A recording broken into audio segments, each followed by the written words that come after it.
জাতীয় নেতার মাজার জিয়ারত শরীফ ওসমান হাদী ভাইয়ের কবর জিয়ারতের মাধ্যমে আনুষ্ঠানিকভাবে শুরু করেছি। তারপরে দিনের শেষে আমি আমার নিজ এলাকায় ঢাকা 11 আসনে এসেছি। ঢাকা 11 আসন হচ্ছে আমার জন্মস্থান এবং এই এলাকা ঢাকার অত্যন্ত কাছে থাকা সত্ত্বেও ঢাকার অন্যান্য অঞ্চলে যেই নাগরিক সুবিধা সেই সুবিধা থেকে বঞ্চিত।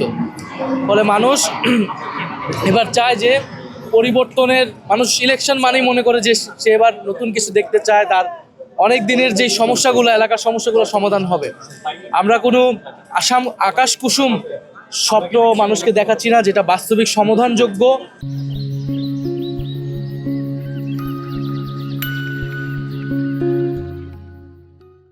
আমরা সেই প্রতিশ্রুতিগুলোই করতেছি, মানুষের সমস্যাগুলো শুনতেছি এবং মানুষকে ইলেকশনে ভোট দেওয়ার পাশাপাশি গণভোটেও যাতে মানুষ ভোট দেয়, হ্যাঁ পক্ষে ভোট দেয়, সেই সচেতনতা আমরা তৈরি করতেছি। এবং আমরা এবারে নির্বাচন নিয়ে মানুষের ভিতর কিন্তু সে ব্যাপক উৎসাহ দেখতে পাচ্ছি। বাংলাদেশের রাজনীতির নতুন সমীকরণ এবারের ইলেকশনে তৈরি হয়েছে এবং ইলেকশনের মধ্য দিয়ে মানুষের যে স্বপ্ন, আশা, আকাঙ্ক্ষা, সেটার প্রতিফলন ঘটবে বলেই মনে করতেছি। আপনি যে মানুষের কাছে কাছে যাচ্ছেন, তা আপনি ভোটে জয়ের ব্যাপারে কতটুকু আশাবাদী? ভোটে জয়ের ব্যাপারে তো আসলে জনগণই চূড়ান্ত সিদ্ধান্ত নিবে, মহান আল্লাহ তাআলা সিদ্ধান্ত নিবে। আমরা যেটা মানুষকে আমাদের কমিটমেন্টগুলো বলতেছি এবং মানুষের মধ্যে আমরা আসলে পরিবর্তনের স্বপ্নটা দেখতেছি।